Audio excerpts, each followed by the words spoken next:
ایک بڑے اور خوشحال سلطنت میں بادشاہ قیصر حکمرانی کرتا تھا۔ وہ نہایت عقل مند اور نیک دل انسان تھا اور اس کی سلطنت میں ہر طرف امن اور خوشحالی تھی۔ بادشاہ کی ایک اکلوتی بیٹی شہزادی زرمین اپنی بے پناہ خوبصورتی اور عیش و عشرت کی وجہ سے بہت مغرور ہو چکی تھی۔ زرمین کو اپنی خوبصورتی پر بے حد ناز تھا اور اس کے دل میں عام لوگوں کے لیے کوئی عزت نہیں تھی۔ جب بھی کوئی رئیس زادہ یا شہزادہ اس سے شادی کا پیغام بھیجتا، وہ نہ صرف اسے رد کر دیتی بلکہ اس کا مذاق بھی اڑاتی۔ ایک دن بادشاہ نے اپنی بیٹی کی شادی کے لیے ایک بڑی دعوت کا اہتمام کیا، جس میں مختلف ریاستوں کے شہزادے، نواب اور رئیس زادے شریک ہوئے۔ ہر شخص اپنے مرتبے کے مطابق بیٹھا ہوا تھا اور سب کی نظریں اس حسین مگر مغرور شہزادی پر جمی ہوئی تھیں۔ شہزادی اپنی کنیزوں کے ساتھ بڑی ناز و ادا کے ساتھ محل کے حال میں داخل ہوئی۔ جیسے ہی وہ ایک موٹے شہزادے کے قریب سے گزری تو طنزیہ مسکرا کر بولی، یہ تو ہاتھی جیسا لگتا ہے۔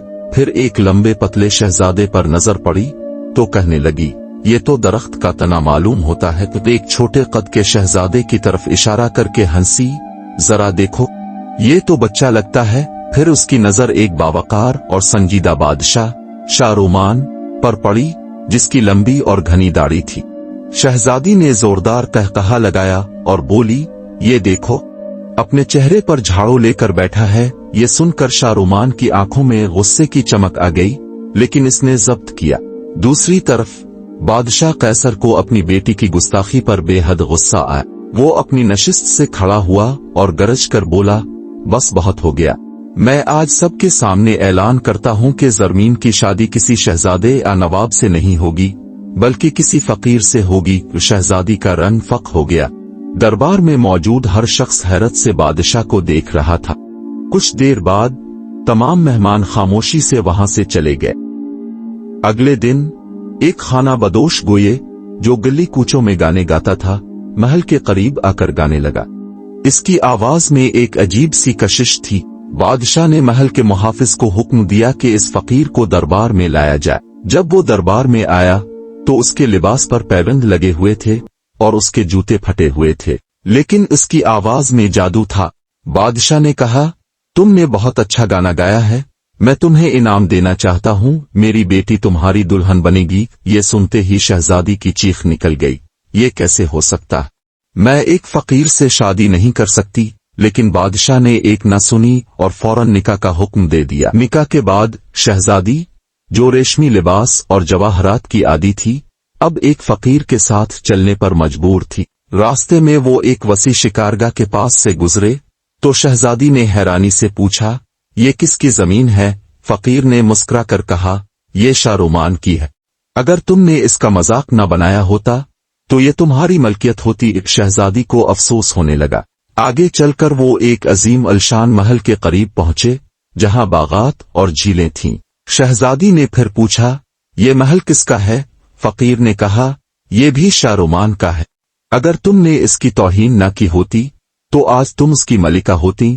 شہزادی نے ٹھنڈی آہ بھری، میں نے کیا کر دیا؟ جب وہ فقیر کے گھر پہنچے تو وہ ایک بوسیدہ سی جھونپڑی تھی۔ یہ کہاں لے آئے ہو مجھے؟ شہزادی نے چیختے ہوئے کہا۔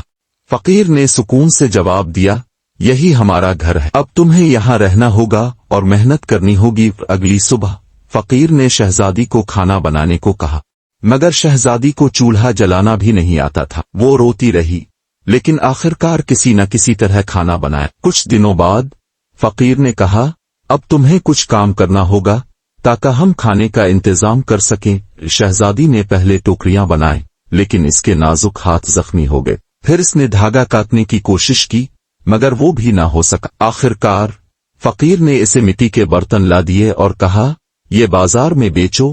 جب شہزادی بازار میں کھڑی ہوئی تو لوگ حیرت سے اسے دیکھنے لگے۔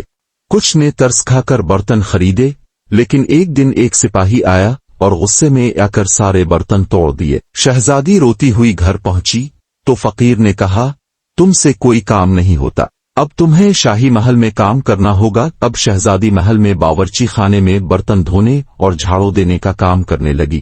دن بھر محنت کے بعد وہ شام کو جو بچا کھچا کھانا ملتا لے کر واپس آتی۔ کچھ دن بعد محل میں ایک بڑی شادی کا اعلان ہوا۔